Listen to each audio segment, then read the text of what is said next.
दोस्तों स्वागत है आपका हमारे एक नए वीडियो में। दोस्तों आज के इस वीडियो में हम लोग गंगा सागर धाम जाने की यात्रा की संपूर्ण जानकारी आपको इस वीडियो में मिलने वाला है। तो दोस्तों गंगा सागर धाम जाने के लिए आपको सबसे पहले कोलकाता आना होता है। कोलकाता के अंदर मुख्य 3 स्टेशन हैं, हावड़ा, सियालदा और कोलकाता। आप इन तीनों बड़े स्टेशनों के लिए आप किसी भी शहर से आपको आसानी से ट्रेन मिल जाती है। आप सियालदा, कोलकाता या हावड़ा किसी भी स्टेशन आ जाते हैं। वहाँ से आने के बाद आपको सियालदा से आपको बस का भी साधन मिल जाएगा या हावड़ा से भी बस का साधन भी मिल जाएगा। साथ ही चाहे तो अपने लिए आप यहाँ से डायरेक्ट 4 व्हीलर मारुति या मैजिक बुक करके जा सकते हैं, जिसके लिए आपसे 3 से 4 हज़ार रुपये या 5 हज़ार या 7 हज़ार 10 हज़ार तक भी किराया चार्ज कर सकते हैं। दोस्तों मेरे साथ थोड़ी सी समस्या है कि मेरी वाइफ को वॉमिटिंग की प्रॉब्लम है, जिसके लिए हम लोग ट्रेन के माध्यम से ही हम लोग आगे की यात्रा करेंगे। तो हम लोग सियालदा आने के बाद सियालदा से नामखाना लोकल ट्रेन चलती है, जो कि डेली बेस पे 3 ट्रेन जाती है और 3 ही ट्रेन वापस आती है। तो हम लोग सियालदा नामखाना लोकल के थ्रू हम लोग आगे की यात्रा को संपन्न करने। तो दोस्तों सियालदा नामखाना लोकल से अब जब निकलेंगे तो करीब 2.5 से 3 घंटे का टाइम लगता है। और सियालदा से चलने के बाद ये ट्रेन जब क्वाकद्वीप के पास आ जाती है तो हम लोग क्वाकद्वीप रेलवे स्टेशन जो होता है वहाँ पे हमें इस ट्रेन को छोड़ना होता है। वहाँ से छोड़ने के बाद आप गंगा सागर धाम के लिए ई रिक्शा ले सकते हैं। ई रिक्शा के माध्यम से आप आगे की यात्रा को प्राप्त करते हैं। तो दोस्तों हम काकद्वीप रेलवे स्टेशन पर आ चुके हैं। यहाँ आने के बाद हम लोग बाहर निकलेंगे। बाहर निकलने के बाद ये काकद्वीप का रेलवे स्टेशन है दोस्तों। यहाँ से आप जीने के माध्यम से बाहर जाएंगे और जैसे ही आप बाहर निकलते हैं तो सामने ई रिक्शा मिलती है दोस्तों, जो कि ई रिक्शा आपसे 20 रुपये पर सवारी और 6 सवारी के आसपास आप लोगों से वो 120 रुपये मतलब ई रिक्शा का फुल किराया है दोस्तों। 6 सवारी ये लोग बिठाते हैं। आप या तो सिंगल सवारी जाइए या फिर आप 5 लोग जाइए, 6 लोग जाइए, ये आपसे 120 रुपये ही चार्ज करेंगे। तो यहाँ से आप दोस्तों बाहर निकलते ही आपको ई रिक्शा मिल जाएगा। ई रिक्शा जो आप पकड़ेंगे वो लॉट नंबर 8 के पास आपको छोड़ेगी, इसलिए ई रिक्शा यहाँ मिल जाती है। लॉट नंबर 8 के पास आपको छोड़ती है और वहाँ से फिर आप आगे की यात्रा के लिए आप वहाँ से लॉन्च पकड़ते हैं। जो दोस्तों लॉन्च के माध्यम से आपको काकद्वीप से आपको कचुवेरिया जाना होता है। तो करीब आधा घंटा का टाइम लगता है दोस्तों। आप जब यहाँ पे उतर जाते हैं काकद्वीप रेलवे स्टेशन, वहाँ से लॉट नंबर 8 जाने के लिए आपको आधा घंटा का समय लगता है। तो दोस्तों ये हम उतर चुके हैं ई रिक्शा से। अब पतली गलियों के माध्यम से होते हुए हम लॉट नंबर 8 के टिकट काउंटर पे जाएंगे। दोस्तों ये लॉट नंबर 8 का टिकट काउंटर है। यहाँ से पर व्यक्ति 10 रुपये का किराया लगता है। 5 साल से नीचे के बच्चों का किराया फ्री होता है और 5 साल से ऊपर के बच्चों का आपको 10 रुपये पर व्यक्ति का किराया देना होता है। अभी दोस्तों टाइम टू टाइम हर 1 से 1.5 घंटे में आपको यहाँ से लॉट के लिए खुलती रहती है लॉट। तो लॉन्च यहाँ पे हर 1 घंटे में खुलती रहती है। तो हम लोग जो दोस्तों 3:30 बजे के आसपास करीब हम लोग पहुँचे थे, 3:30 या 4 के आसपास। फिर हम लोग वहाँ पे टिकट लेके लाइन में इंतजार कर रहे हैं। जैसे ही ये खुलती है तब हम लोग अंदर जाएंगे और अंदर जा करके जो भी लॉन्च है लॉन्च के अंदर हम लोग बैठेंगे। दोस्तों लॉन्च के अंदर लगभग एक बार में 250 से 300 लोग करीब सवार होते हैं और यहाँ से जाने में करीबन 30 से 40 मिनट का दोस्तों समय लगता है। लॉन्च के माध्यम से काकद्वीप से कचुवेरिया जाने के लिए आपको 30 से 40 मिनट का समय लगता है दोस्तों। आप देख सकते हैं ये अद्भुत नज़ारा देखते हुए आप इस तरीके से आपको एक अलग ही अनुभव और सुखदायक अनुभव आपको प्राप्त होगा दोस्तों। तो हम बच्चों के संग थोड़ा गर्मी का समय है दोस्तों, हम लोग ये यात्रा जो कर रहे हैं ये अक्टूबर सितंबर अक्टूबर के आसपास कर रहे हैं। तो इस समय थोड़ा दोस्तों गर्मी का है। बाकी हम लोग एक बार लॉन्च में बैठे उसके बाद जब शिप चालू हो जाती है लॉन्च, तो उसके बाद गर्मी आपको नहीं लगता। इसी शिप के अंदर आपको कई सारे छोटे मोटे खाने वाली चीज़ों के बेचने वाले भी वेंडर्स मिल जाते हैं, जो आपको पॉपकॉर्न, टॉफ़ी, चॉकलेट ये सारी चीज़ें आपको मिलता रहता है। हमने भी गंगा सागर के लिए यूट्यूब पे बहुत सारी वीडियो को रिसर्च संबंधित वीडियो देखा था यूट्यूब पे। इसमें लोग इसी फेरी पर खड़े होकर यह दिखाते हैं कि गंगा नदी का सागर में मिलते हुए दिखाते हैं दोस्तों। समुद्र और गंगा जी के बीच के अलग अलग रंगों से दिखाते हैं वीडियो। समुद्र में ऐसा कोई स्थान नहीं है जहाँ कि आप खड़े होकर के आप गंगा को सागर में मिलते हुए देख सकें। कोलकाता से काकद्वीप कचुवेरिया तक आते आते और 80 से 90 किलोमीटर तक चलते चलते गंगा नदी इतनी चौड़ी हो जाती है कि आप एक निश्चित स्थान को तय नहीं कर सकते जहां आप गंगा नदी को समुद्र में मिलते। आप भी देखिए दोस्तों, लगभग 40 मिनट में हम लोग कछुवेरिया जेटी पहुंच गए हैं। कछुवेरिया सागर आइलैंड पर स्थित है। मैप में देखें तो वास्तव में पापदीप से कछुवेरिया का यही हिस्सा है जो कई किलोमीटर तक गंगा नदी को समुद्र में विलीन होता हुआ माना जा सकता है। इस स्थान पर आकर ही हम गंगा सागर आने का एहसास होता है। और जब तक हम कपिल मुनि आश्रम नहीं जाते तब तक यात्रा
दोस्तों, आपको आगे जाने के लिए यहाँ से आपको बहुत सारी गाड़ियाँ मिल जाती है। आप चाहे तो मारुति या कोई बोलेरो या कोई मैजिक डायरेक्ट बुक कर सकते हैं, जिसके लिए आपको 2000 से 3500 या 4000 रुपये तक ये लोग चार्ज कर सकते हैं। और चाहे तो आप कुछ दूर आगे चल के आपको यहाँ बस स्टॉप है, जहाँ से आपको बस भी मिल जाएगा। दोस्तों, बस का किराया जो है 40 रुपये पर सवारी है और बस हर 1 से 1.5 घंटे 2 घंटे में बस चलती रहती है। दोस्तों, हम पहले ही आपको बता चुके हैं कि हमारी वाइफ को वॉमिटिंग की प्रॉब्लम है, इसलिए वो बस से भी ट्रैवल नहीं करती है, ना 4 व्हीलर बुक कर सकते हैं। हम लोगों ने ऑटो बुक किया। दोस्तों, ऑटो का जो किराया है वो 60 रुपये प्रति व्यक्ति किराया होता है दोस्तों। लेकिन दोस्तों, हम लोगों ने मोल भाव करके 50 रुपये तय किया। सागर आइलैंड पर हम लोग यात्रा करेंगे आगे 30 किलोमीटर और पहुंचेंगे कपिल मुनि आश्रम, जो समुद्र में किसी आइलैंड पर यात्रा करना आपके लिए एक रोचक पल भी हो सकता है। हरियाली और हवा में नमी होने के कारण यहाँ प्रदूषण भी बहुत कम है। दोस्तों, तो अब हम लोग गंगा सागर आ चुके हैं। दोस्तों, ये स्वर्ग आश्रम है। आप यहाँ पे बहुत सारे आश्रम हैं जो कि एक मिनिमम सेवा मात्र शुल्क लेकर के आपको रहने की व्यवस्था प्रदान करते हैं। दोस्तों, 300, 400 या 500 रुपए के आसपास ये लोग आपसे चार्ज करते हैं और जिसमें आप लोगों को ये लोग 24 घंटे के लिए रूम प्रोवाइड कर देते हैं। दोस्तों, हम लोग जहाँ रुके थे दोस्तों, ये भरत आश्रम है। यहाँ पे हम लोगों को एक रूम के लिए दोस्तों करीबन 400 रुपये देना पड़ा था। हम लोगों ने 2 रूम बुक किए थे और हम लोगों ने 800 रुपये का किराया दोस्तों दिया था। उसके बाद हम लोग सुबह खाना वाना रात को यहाँ हम लोग पहुँचते हैं और पहुँचने के बाद हम लोग यहाँ पे रुकते हैं। रुकने के बाद हम लोग यहाँ पे बाहर ही बहुत सारे आपको खाने पीने का छोटा मोटा रेस्टोरेंट मिल जाता है, जिसमें दोस्तों आपको 60 से 70 रुपये में ये लोग भरपेट आपको खाना खिलाते हैं दोस्तों, जिसमें सब्जी, दाल, रोटी, चावल आप जितना चाहें आप अनलिमिटेड भरपेट खाना खा सकते हैं दोस्तों। 70 रुपये के आसपास ये आपसे चार्ज करते हैं। उसके बाद सुबह हम लोग उठे और उठने के बाद हम लोग ई-रिक्शा के माध्यम से हम लोग आगे की यात्रा शुरू करते हैं। दोस्तों, जो हम लोग आश्रम में रुके थे वहाँ से आगे के लिए आपसे करीब 250 रुपये पर ई-रिक्शा लेते हैं, जो आपको वहाँ से जो भी आश्रम आप रुके हैं वहाँ से आपको ये गंगा सागर जहाँ स्नान करते हैं वहाँ तक छोड़ेंगे और उसके बाद आपको मंदिर दर्शन कराएंगे और मंदिर दर्शन कराने के बाद पश्चात आपको ये आश्रम छोड़ सकते हैं। आप चाहे तो पैदल भी यात्रा कर सकते हैं दोस्तों, करीब 1 से 2 किलोमीटर के अंदर में ही सब कुछ है। बट हमारे साथ बुजुर्ग व्यक्ति थे और लोग पाँव से उनके चलने में तकलीफ थी, इस वजह से हम लोगों ने ई-रिक्शा बुक किया और ई-रिक्शा से हम लोग गंगा सागर धाम नहाने के लिए गए थे। धर्म पर्यटन के लिए यहाँ मत आइएगा, यहाँ कुछ भी नहीं है पर्यटन के, धर्म पर्यटन के नाम पर। मन में श्रद्धा हो तभी आप यहाँ आएं और माँ गंगा को सागर में विलीन होते हुए देखें। दोस्तों, नहाते नहाते हम आपको बताते हैं कि हम गंगा सागर क्यों आते हैं। धार्मिक मान्यता के अनुसार गंगा जी का इस स्थान पर आने के लिए ही पृथ्वी पर अवतरण हुआ था।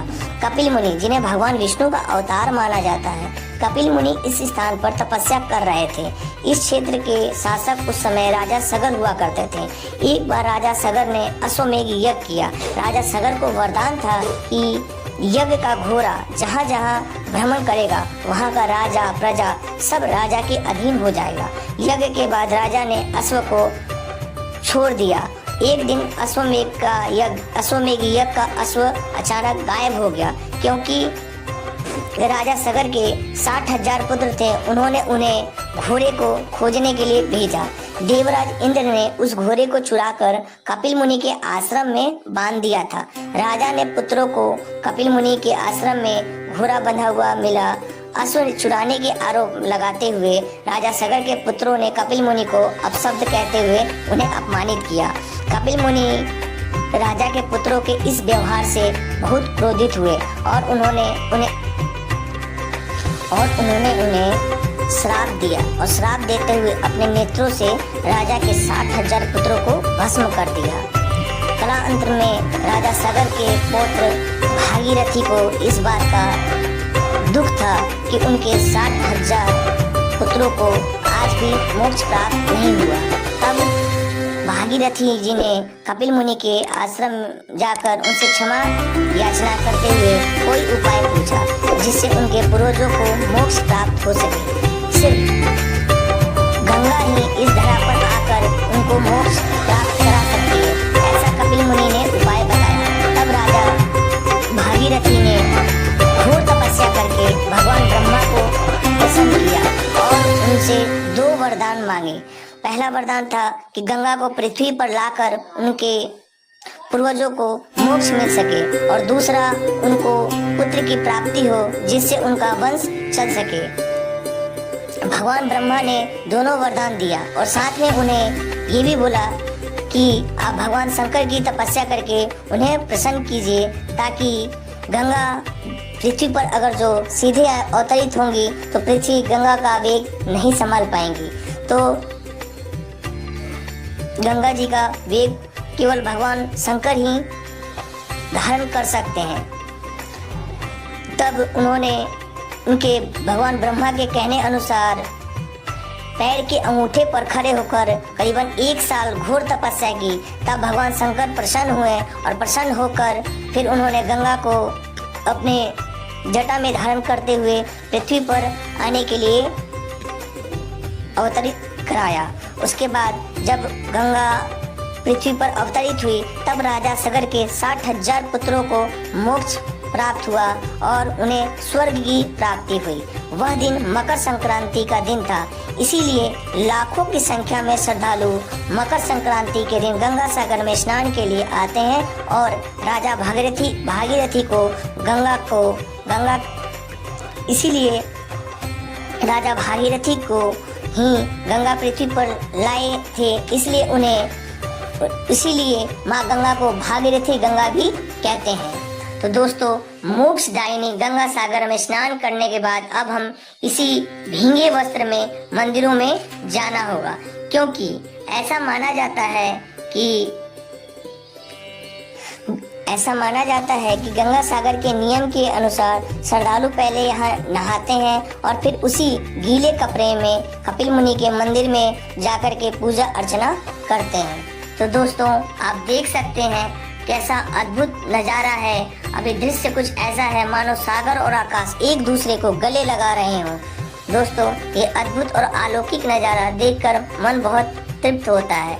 दोस्तों, मैं कहूँगा कि सारे तीर्थ बार गंगा सागर एक बार, आप एक बार गंगा सागर अवश्य आएं और आकर के इस अलौकिक दृश्य का नज़ारा लें और अपने मन को तृप्त करें, गंगा में स्नान करें। हमारे साथ हमारे पूरा परिवार था, बच्चे थे, बच्चों ने खूब बहुत अच्छे से स्नान किया और बहुत हंसी खेलते हुए उन लोगों को बहुत आनंद आया। तो दोस्तों, आप लोग भी एक बार गंगा सागर अवश्य आएं।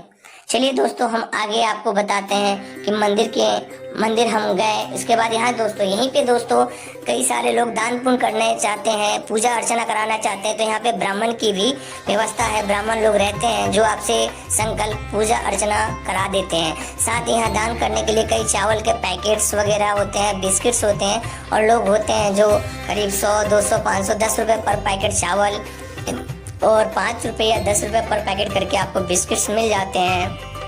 कुछ केला वगैरह मिल जाता है, जो आप खीरा वगैरह जो गौ माता को आप खिला सकते हैं। साथ ही आप बहुत सारे लोग, हमने भी दोस्तों चावल के 50-51 पैकेट ले करके सभी हम अपनी माता, दादी माँ और पिताश्री के हाथों से सभी लोगों को एक एक चावल के पैकेट और बिस्किट हम लोगों ने भी दान किए। दोस्तों, अगर जो आप कहीं भी तीर्थ यात्रा करते हैं, अगर आप दान पुण्य नहीं करते तो आपकी यात्रा को सफल नहीं माना जाता। तो दोस्तों, कोई भी यात्रा, कोई भी तीर्थ यात्रा अगर जो आप करें तो साथ में आप दान पुण्य अवश्य करें। पतित पावनी गंगा, पाप नाशिनी गंगा, मुक्तिदायिनी गंगा,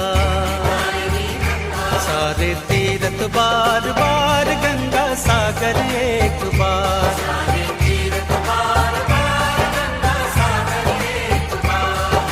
जहाँ मिली सागर से गंगा कर 100 रस्ते पार।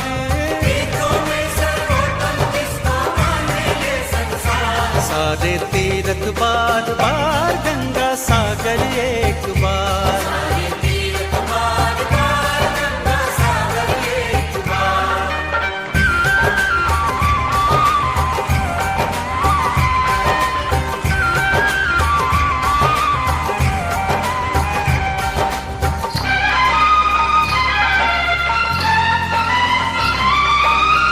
राजा सागर ने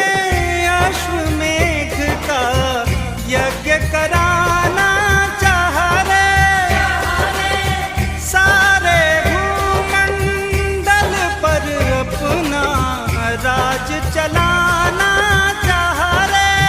सिंहासन इंद्र का डोला,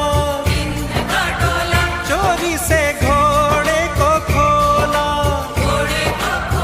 ओहो होला बांधा पाताल में उसको कपिल मुनि के द्वार।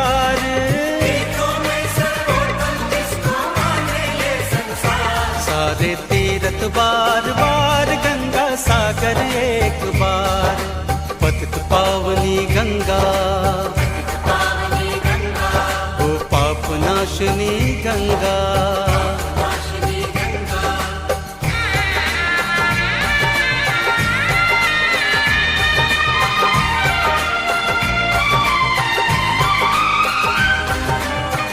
इस पृथ्वी का कोना कोना ढूंढ ढूंढ कर हरे जी,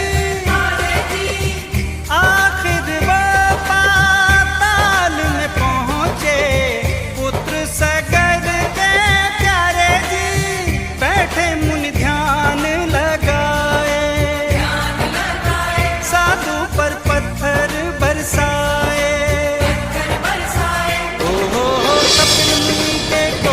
चल गए लड़के 60,000।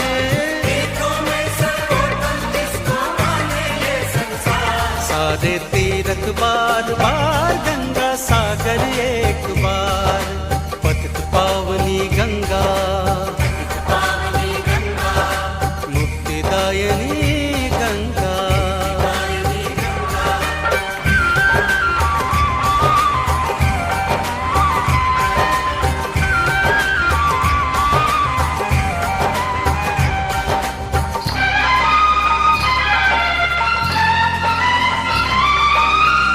अंशुमान ने कपिल मुनि की सेवा का फल पाया रे,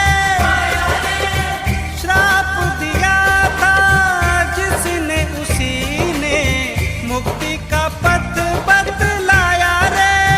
ब्रह्मा को शीश झुकाओ, गंगा को धरती पे लाओ, जल ही इन सबकी मुक्ति का आधार।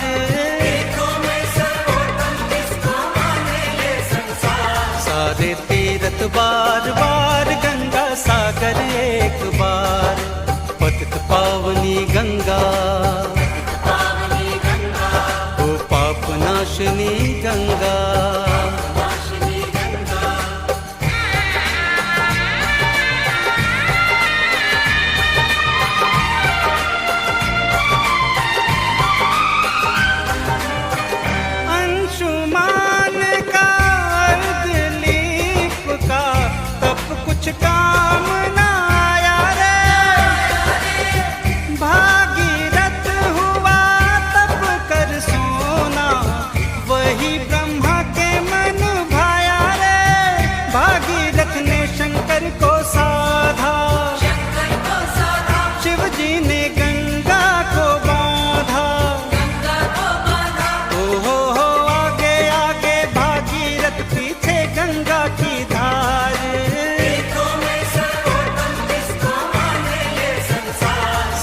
तीरथ बार बार गंगा सागर एक बार, पतित पावनी गंगा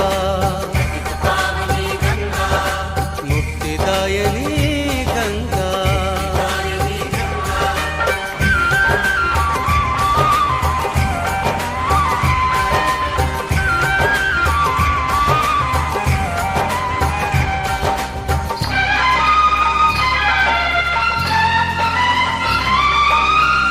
इस गंगा सागर के तट से कोई गया ना प्यासा रे, ओ हम यही चाहे जीते मरते वो इस जल में बसा रे।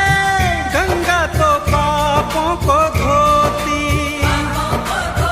रे, फिर भी मैली ना होती। ओ जिस गंगा सागर के जल ने लाखों को दिया तार,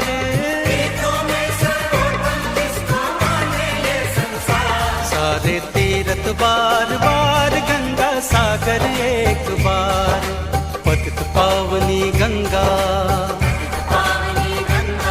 ओ पाप नाशनी गंगा।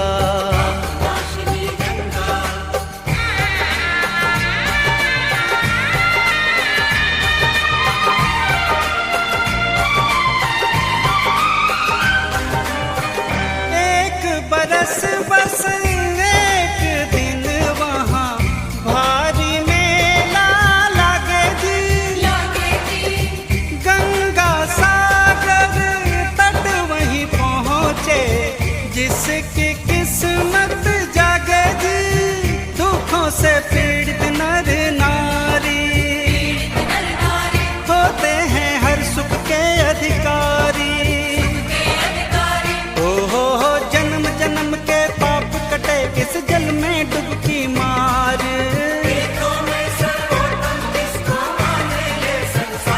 सारे तीरथ बार बार गंगा सागर एक बार, पतित पावनी गंगा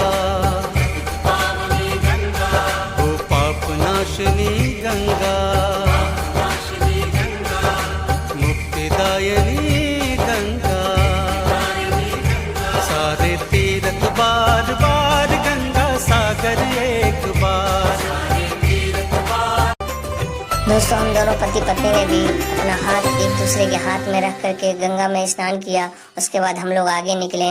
फिर हमारी दादी माँ और हमारे पिताजी ने बोला कि हमें चाय पीना है। फिर इन लोगों ने यहाँ पर साथ में स्टॉल, बहुत सारी दुकानें लगे हुए हैं जहाँ आप चाय नाश्ता कर सकते हैं चाहे तो। दोस्तों तो नाश्ता तो नहीं किया क्योंकि हम लोगों को पूजा अर्चना करना था, इसलिए केवल चाय पिया। और उसके बाद यहाँ बहुत सारे दोस्तों, आप अगर जो शंख वगैरह लेना चाहते हैं तो यहाँ बहुत ही सस्ती में आपको शंख वगैरह मिल जाता है। दोस्तों ये है मंदिर, कपिल मुनि का आश्रम भी कहते हैं इसे, और इसे मंदिर भी कहते हैं। यहाँ राजा सगर और कपिल मुनि का दोनों का और भागीरथी तीनों का यहाँ पे मूर्ति स्थापित है और यहाँ पूजा अर्चना किया जाता है।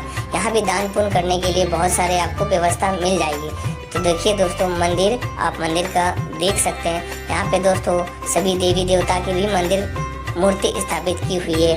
राधा कृष्णा, बजरंगबली, हनुमान, इसके बाद सियापति रामचंद्र, लक्ष्मण, इन सभी लोगों की भी मूर्ति स्थापित की हुई है। लेकिन जो दोस्तों मेन पूजा होता है वो कपिल मुनि की ही मूर्ति के ऊपर किया जाता है। जो भी आप प्रसाद वगैरह ले जाते हैं वो माँ गंगा, भागीरथी, कपिल मुनि और राजा सगर की मूर्ति के पास ही पूजा किया जाता है। दोस्तों ये है मंदिर का अद्भुत और अलौकिक नज़ारा। दोस्तों आप जब भी गंगा सागर जाएं, अगर जो आपने यहाँ मंदिर में आकर के पूजा अर्चना नहीं की तो आपकी यात्रा सफल नहीं मानी जाती। इसलिए आप अगर जो गंगा सागर जाएं तो आने के बाद आप एक बार यहाँ पे मंदिर में पूजा अर्चना अवश्य करें।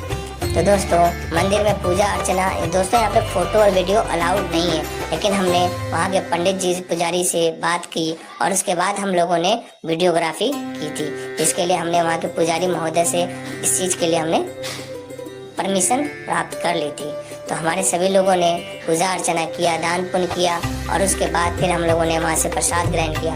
दोस्तों हम जिस दिन गए थे गंगा सागर यात्रा के लिए वो दिन एकादशी का दिन था। इससे हम सभी लोगों का, मेरा, माता का, मेरी माता जी का, पिताजी का, सभी लोगों का, हम लोगों का एकादशी का उपवास था। उसके बाद बाहर आप देख सकते हैं ये एक जगह है जहाँ पे आप अपनी मन्नत वगैरह कोई मांगते हैं, तो वो बांधने के लिए आपको जो प्रसाद के संग चुन्नी मिलती है, तो आप यहीं पे अपना उस चुन्नी को बांध करके अपना पूजा अर्चना जो करते हैं, आप कोई भी इच्छा है, आपकी कोई मन्नत है, तो आप मांग सकते हैं। दोस्तों ऐसा कहा जाता है कि गंगा सागर करने के बाद कोई भी व्यक्ति अगर जो अपनी आखिरी इच्छा मांगता है तो इच्छा जरूर पूरी होती है। यहाँ मंदिर के बाहर बहुत बड़ा एरिया है, साथ ही बहुत अच्छा मार्केट भी है जहाँ पे आप कुछ सामान वगैरह लेना चाहते हैं, जैसे हमारे घर की औरतें होती हैं वो बिंदी, टिकली, सिंदूर या और भी कई सारी सुहाग की जो चीज़ें होती हैं वो आप यहाँ से ले सकते हैं। साथ ही मैंने आपको बताया ही कि समुद्री एरिया है, तो यहाँ पे शंख वगैरह या सिप वगैरह ऐसी कई सारी चीज़ें हैं जो बहुत ही सस्ते मात्रा में मिल जाता है। साथ ही बंगाल का फेमस चूड़ी होता है शाखा पोला, वो भी यहाँ बहुत ही सस्ते मात्रा में मिल जाता है। दोस्तों शंख यहाँ पे दोस्तों 200 रुपये से स्टार्ट हो जाता है, 200, 250, 300, 400 मांगने के लिए आपसे दोस्तों 1000, 1500 भी मांगते हैं, लेकिन आप 200 से 300 रुपये बार्गेनिंग अच्छे से करके आप ले सकते हैं। मार्केट बहुत बड़ा है दोस्तों, और बल्कि पूरा खुला नहीं था। जब आप देख सकते हैं दुकान पे आपको सारी चीज़ें अवेलेबल है। इसके पश्चात फिर हमने पंडित के पुजारी से कुछ जानकारी बार गंगा सागर एक बार। ये है कपिल मुनि भगवान, माता देवहूति के पुत्र हैं। ये विष्णु के पंचम अवतार है।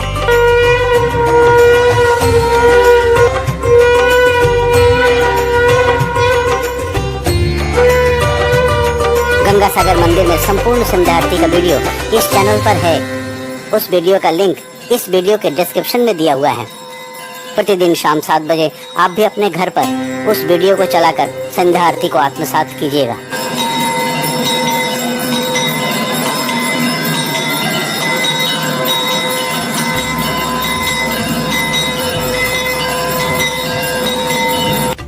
दोस्तों गंगा सागर यात्रा करने के पश्चात अगर जो आप वापस जाना चाहते हैं, मेरे केस में दोस्तों कचुबेरिया जो था, कचुबेरिया से उस टाइम हम लोग शाम को 3-4 बजे निकल रहे थे, तो उस टाइम वहाँ पे 3 बजे के आसपास हम लोग निकले। नहीं दोस्तों, हम लोग 1 बजे के आसपास निकले थे। तो उस टाइम वहाँ पे कोई भी शिप नहीं थी कचुबेरिया से, जो लॉन्च हम लोग जाते हैं जिससे वो अवेलेबल नहीं थी। तो हम लोग वहाँ से वेणुवन फेरी घाट गए। दोस्तों गंगा सागर जो आप जहाँ पे हैं अपने आश्रम से वेणुवन फेरी घाट जाने के लिए आपसे ऑटो वाले दोस्तों 60 रुपये पर व्यक्ति किराया लेते हैं। 60 रुपये का किराया देने के बाद आप यहाँ से वेणुवन फेरी घाट आ सकते हैं, और यहाँ हर 1 घंटे में आपको यहाँ से लॉन्च मिल जाएगा। दोस्तों काकद्वीप से कचुबेरिया और कचुबेरिया से काकद्वीप जो लॉट चलते हैं वो पानी पूरा होने पे ही चलते हैं, और वो बड़े जहाज होते हैं। बट यहाँ से छोटे छोटे जहाज भी चलते हैं जो कि हर 1 घंटे में आपको मिल जाएगा। यहाँ से वेणुवन फेरी घाट से आप